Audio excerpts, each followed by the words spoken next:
ముఖ్యమంత్రి రేవంత్ రెడ్డి గారికి జన్మదిన శుభాకాంక్షలు. వారు నిండు నీరెళ్లు ఆయుర ఆరోగ్యాలతో సుఖ సంతోషాలతో వర్ధిల్లాలని మనం కోరుకుందాం.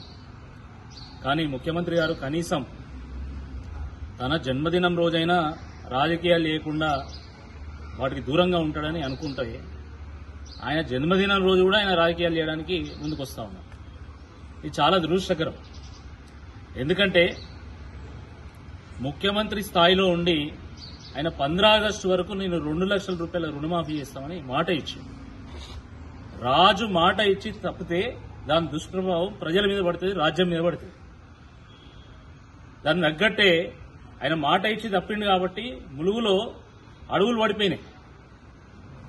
దామగుండంలో లక్షల చెట్లు పోతా ఉన్నాయి. రాష్ట్రంలో రియల్ ఎస్టేట్ మొత్తం కుదేలైపోయింది. కన్స్ట్రక్షన్ రంగం ఆగమైపోయింది. టెక్స్టైల్ రంగం ఆగమైపోయింది. హాస్పిటాలిటీ, టూరిజం, హోటళ్లు, రెస్టారెంట్లు గతమైపోయినాయి. ప్రజల ఆదాయం తగ్గిపోతా ఉంది, ఉపాధి కోల్పోతున్నారు, ఉద్యోగాలు పోతా ఉన్నాయి. ఇటువంటి ఈ సందర్భంలో ఆయన మళ్లీ యాదగిరి లక్ష్మీనరసింహస్వామి దగ్గరకు వస్తున్నారు.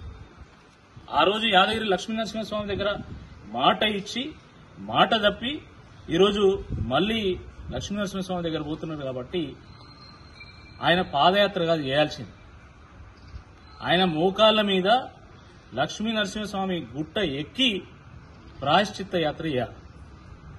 అప్పుడు గాని నరసింహస్వామి శాంతించాడు. సిగ్గుండాల ముఖ్యమంత్రికి. ఈరోజు హైదరాబాద్లో పేదల ఇల్లు ఊరగొట్టి మూసీ పేరు మీద ఈరోజు వలిగొండల యాత్ర చేస్తాడట. నీకు దమ్ముంటే హైదరాబాద్లో పాదయాత్ర చేయి, అదే కిషన్ బాగ్ మింకెళ్ళి అదే అంబర్పేట నుండి పాదయాత్ర చేయి. ప్రజలకు ఏం సమాధానం చెప్తావో చెప్పు.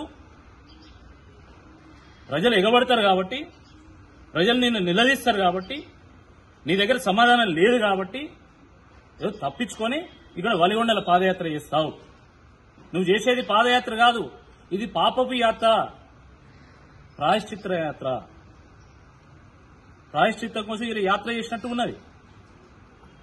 దమ్ముంటే దామగుండంలో యాత్ర చేయాలి, లేదంటే హైదరాబాద్లో యాత్ర చేయాలి.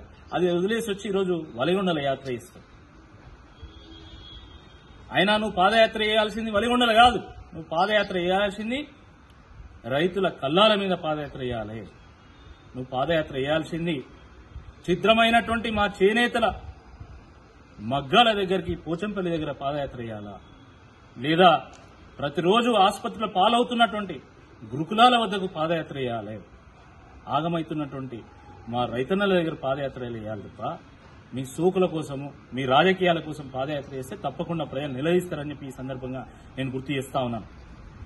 మీ యాత్రకు ప్రజల మద్దతు లేదు కాబట్టి ఈరోజు బీఆర్ఎస్ పార్టీ నాయకులను అక్రమంగా అరెస్ట్ చేస్తా ఉన్నారు. ఇలా నల్గొండలో భూపాల్ రెడ్డి గారిని, మునుగూరులో కూసుకుంట్ల ప్రభాకర్ రెడ్డి గారిని, నకరేకల్లో చిరుమర్తి లింగయ్య గారిని, ఆ రకంగా నల్గొండ జిల్లా వ్యాప్తంగా ఉన్నటువంటి బీఆర్ఎస్ పార్టీ నాయకులను, కార్యకర్తలను మీరు అరెస్ట్ చేస్తా ఉన్నావు. నీకు దమ్ముంటే సెక్యూరిటీ లేకుండా నువ్వు పాదయాత్ర చేయి, ప్రజల ప్రశ్నలకు సమాధానం చెప్పు. కానీ 100 మంది పోలీసులను పెట్టుకుని చేస్తే అది పాదయాత్ర కానే కాదు. అది కేవలము నిన్ను నువ్వు కాపాడుకోవడానికి చేసేటువంటి యాత్ర. ఇకనైనా నేను తప్పు చేసిన మహాప్రభో, 11 నెలల పాటు పాపాలు చేసిన ఆ పాపాలు కడుక్కోవడానికి నేను నీ దగ్గరికి మోకాళ్ళ యాత్ర చేస్తా అని చెప్పి వేడుకొని లక్ష్మీనరసింహస్వామి గుట్టకు మోకాళ్ళ యాత్ర చేయాల్సిందే ఈ సందర్భంగా నేను విజ్ఞప్తి చేస్తాను.